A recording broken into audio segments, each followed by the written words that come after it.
السلام علیکم ورحمۃ اللہ وبرکاتہ۔ آج کے بیان میں یہ بات عرض کروں گا کہ ہم فلسطینی مسلمان کی کس طرح مدد کر سکتے ہیں۔ نمبر 2، اسرائیل نے فلسطین کے اندر کس طرح قدم جمائے۔ دوسری جنگ عظیم کے بعد جب فلسطین کے اندر پوری طرح سے امن تھا اور فلسطینی مسلمان امن اور چین کی زندگی بسر کر رہے تھے، اس وقت اسرائیل کے اندر ایک شاطر دماغ پیدا ہوا اور یہود سارے اکٹھے ہوئے، جمع ہوئے۔ انہوں نے آپس میں مشاورت کی۔ ان کا جو بڑا تھا شاطر دماغ، اس نے یہ مشورہ دیا کہ ہم مذہب کے نام پر فلسطینی مسلمانوں کو کمزور کر سکتے ہیں اور فلسطین کے اندر اپنے قدم ہم جما سکتے ہیں مذہب کے نام پر۔ اس طرح ہم مسلمانوں کو کمزور کر سکتے ہیں، یہ ہمارے پاس ایک راستہ ہے۔ انہوں نے یہ کہا کہ بیت المقدس فلسطین کے اندر جو جگہ ہے، یہ ہمارے آباء و اجداد اور حضرت داؤد علیہ السلام اور ہماری عبادت گاہ ہے، لہٰذا یہاں پر زندگی گزارنا، زندگی بسر کرنا یہ ہمارا حق ہے۔ اس طریقے سے انہوں نے فلسطین کے اندر داخل ہونا شروع ہوئے۔ اس وقت برطانیہ نے ان کو یقین دہانی کرائی اور برطانیہ ان کی حمایت کے اندر آیا۔ اس طرح انہوں نے فلسطین کے اندر پوری دنیا سے 33% یہودی پوری دنیا سے سمٹ کر فلسطین کے اندر داخل ہونا شروع ہوئے اور آہستہ آہستہ انہوں نے فلسطین کے اندر قدم جمانا شروع کیے۔ نتیجہ یہ نکلا کہ برطانیہ کی سپورٹ کی وجہ سے، برطانیہ کی حمایت کی وجہ سے، یقین دہانی کی وجہ سے فلسطین پر یہ لوگ قابض ہو گئے۔ حالانکہ یہ ان کا اقدام کرنا بین الاقوامی ایجنڈے کے بالکل خلاف تھا۔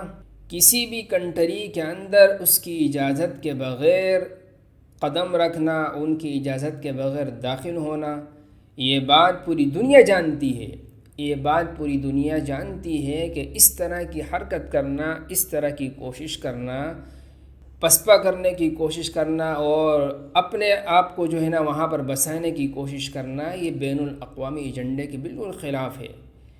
لیکن بہرحال انہوں نے برطانیہ کی سپورٹ کی وجہ سے وہاں پر فلسطین کے اندر قدم جما لیے ہے، آہستہ آہستہ قدم انہوں نے جما لیے۔ اس کے بعد پھر مصر نے یہ کوشش کیا دیگر عرب ممالک کے ساتھ مل کر کہ ان سے اپنے علاقے خالی کرائیں، اسرائیل سے اپنے علاقے خالی کرائیں۔ اس وقت سعودی عرب کا بادشاہ شاہ فیصل بیچ کے اندر آیا۔ اس نے عرب ممالک کے ساتھ مل کر ایک پالیسی تیار کی۔ پالیسی کے اندر یہ تھا کہ اس نے جو پالیسی تیار کی، اللہ تبارک و تعالیٰ اس پر رحم فرمائے، اس نے پالیسی یہ تیار کی کہ عرب ممالک کو جو تیل جاتا تھا اس کی سپلائی بند کر دی۔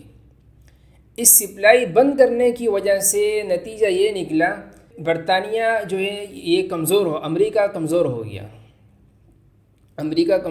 برطانیہ کمزور ہو گیا۔ اسرائیل کو جو سپورٹ حاصل تھی، برطانیہ اور امریکہ کی سپورٹ حاصل تھی۔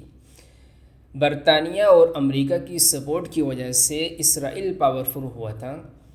جب اس کا تیل بند کر دیا شاہ فیصل نے، تو اس تیل بند کرنے کی وجہ سے، عرب ممالک کا تیل کی سپلائی بند کرنے کی وجہ سے اسرائیل آہستہ آہستہ کمزور ہونا شروع ہوا۔ اس کا نتیجہ یہ نکلا کہ مصر کے جو علاقے تھے وہ مصر کے ہاتھ کے اندر آ گئے، مصر کے قبضے کے اندر آ گئے، اور فلسطینی ویسے ہی جس طرح تھے، فلسطینی جو تھے وہ اسرائیل کے رحم و کرم پر ہی رہنے لگے تھے۔ فلسطینی مسلمان اسرائیل کے رحم و کرم پر ہی رہنے لگے۔ اس کے بعد 2005 کے اندر یہ سلسلہ جاری رہا، فلسطینی مسلمان انہی کے رحم و کرم پر رہنے لگے، اور اس کے بعد جو پھر داستان ہے، یہ بات بھی قابل ذکر ہے اور یہ بات بھی ذہن نشین کر لیں۔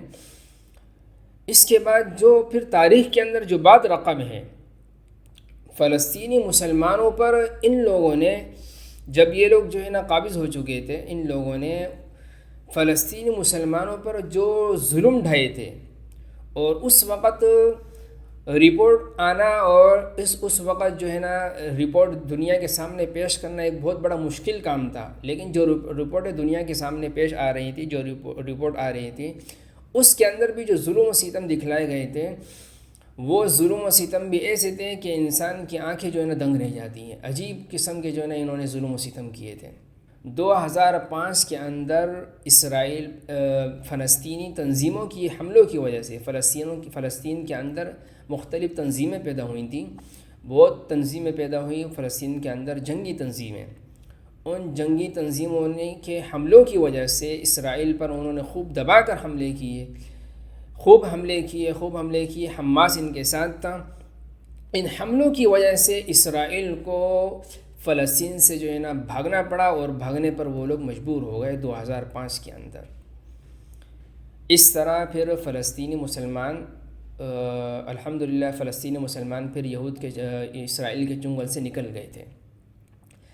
اس کے بعد پھر 2021 کے اندر ان لوگوں نے، اسرائیل نے پھر رمضان المبارک کے اندر مسجد پر حملہ کیا، فلسطینی مسلمانوں کی مسجد پر حملہ کیا، اور دوبارہ فلسطینی مسلمانوں کو ظلم و ستم کا نشانہ بنایا۔ اس طرح کی دوبارہ انہوں نے جو ہے داستان رقم کی تھی 2021 کے اندر۔ اور اس کے بعد پھر 2021 کے بعد اب 2023 کے اندر انہوں نے پھر وہی حرکت دوبارہ شروع کی، اور وہی ظلم و ستم اور بربریت فلسطینی مسلمانوں پر دوبارہ جو ہے نا انہوں نے جو ہے نا جاری کی ہے۔ دوبارہ انہوں نے ان پر حملے کرنا شروع کیے ہوئے ہیں، اور عجیب مطلب قسم کے انہوں نے ہمارے فلسطینی مسلمانوں پر جو ظلم کیے ہیں، اس کی رپورٹ جو آج کل جو ہے نا میڈیا پر آ رہی ہے، آپ جو ہے لوگ بھی سن رہے ہوں گے کہ کس طریقے سے جو ہے نا یہ ظلم اور ستم جو ہے نا ڈھا رہے ہیں۔ اور 11 لاکھ کی آبادی ان کو یہ آرڈر دیا گیا ہے، یہ بات بھی سن لیں اگر آپ کے علم کے اندر نہیں ہے۔ 11 لاکھ کی آبادی کو یہ آرڈر دیا گیا ہے کہ فلسطین سے جو ہے نا وہ خروج کر لیں، اور جبکہ ان کے لیے بارڈر بھی بند کر دیے ہیں، اور ان کو نکلنے کا آرڈر دے دیا گیا ہے۔ اب اس طرح آپ سوچیں کہ وہ فلسطینی مسلمان کس طریقے سے جو ہے نا وہاں سے نکل سکتے ہیں۔ یہ ان کی بربریت اور ظلم کی ایک داستان ہے۔ اب اس کے بعد ہمیں کیا کرنا چاہیے، یہ بات جو ہے نا ہم سوچیں کہ ہمیں کیا کرنا ہے، فلسطینی مسلمانوں کے لیے ہمیں کیا اقدام کرنا ہے، ہم ان کی کس طریقے سے حمایت اور اس طریقے سے ہم فلسطینی مسلمانوں کی ہم کس طریقے سے مدد کر سکتے ہیں۔ اس کے لیے ہمیں جو ہے نا 3 کام کرنے ہیں۔ نمبر 1 ہمیں یہ کرنا ہے کہ ہم جو ہے نا کسی طریقے سے ریکارڈ کرائیں۔ احتجاج کی وجہ سے ان پر جو ہے نا دباؤ ہم ڈال سکتے ہیں۔ جو تنظیمیں اس طریقے سے جو حملے کرتی ہیں اور فلسطینی کے خلاف جو تنظیمیں وغیرہ ہیں جو بھی ان کے خلاف ہیں، احتجاج کرانے سے ایک اثر پڑتا ہے۔ تو ایک تو ہمیں احتجاج ریکارڈ کروانا ہے۔ نمبر 2 حکمرانوں کے خلاف آواز اٹھانی ہے۔ حکمرانوں کے خلاف آواز اٹھانا، اس سے بھی جو ہے نا ان کے حملوں پر اور ان کی حمایت کرنے والوں پر اثر پڑے گا۔ نمبر 3 ہمیں فلسطینی مسلمانوں کی مالی مدد کرنی ہے۔ اب مالی مدد ہم کس طریقے سے کر سکتے ہیں؟ کسی بھی جو ہے نا ٹرسٹ کے ذریعے سے، جو ٹرسٹ قابل اعتماد ہو، اس ٹرسٹ کے ذریعے سے ہم مالی رقم وہاں فلسطینی مسلمانوں تک پہنچا سکتے ہیں۔ ہمیں فلسطینی مسلمانوں تک رقم پہنچانی چاہیے۔ ہمیں جو ہے نا اپنا یہ مطلب یہ ہے کہ ہم اس طریقے سے ہم ان کی مدد کر سکتے ہیں، مالی سطح پر ٹرسٹ کے ذریعے سے ہم ان کی مدد کریں۔ یہ تینوں اقدام ہم کریں گے انشاءاللہ۔ ایک تو احتجاج ریکارڈ کروانا، حکمرانوں پر دباؤ ڈالنا، اور مالی مدد کرنا۔ تو انشاءاللہ اس طریقے سے ہم فلسطینی مسلمانوں کو ایک سہارا دے سکتے ہیں۔ فلسطینی مسلمانوں کو ہم ایک سہارا دے سکتے ہیں۔ ان کے علم کے اندر بھی یہ بات آ جائے گی انشاءاللہ کہ ہمارا ساتھ دینے والا، کوئی آواز اٹھانے والا، ہمارے لیے کوئی آواز اٹھانے والا، ہمارے لیے کوئی مدد کرنے والا موجود ہے۔ ہماری حمایت کے اندر کوئی نہ کوئی جو ہے آیا ہوا ہے، کوئی نہ کوئی ہمارے حمایت کے اندر ہے، تو ان کو ایک سہارا ملے گا فلسطینی مسلمانوں کو۔ تو اس طریقے سے ہم جو ہے نا فلسطینی مسلمانوں کو سہارا دے سکتے ہیں، ان کی مدد کر سکتے ہیں۔ اللہ تبارک و تعالیٰ فلسطینی مسلمانوں کو اسرائیل کے ظلم و ستم سے نجات نصیب فرمائے اور ان کی ہر طریقے سے مدد فرمائے، آمین۔ السلام علیکم ورحمۃ اللہ وبرکاتہ۔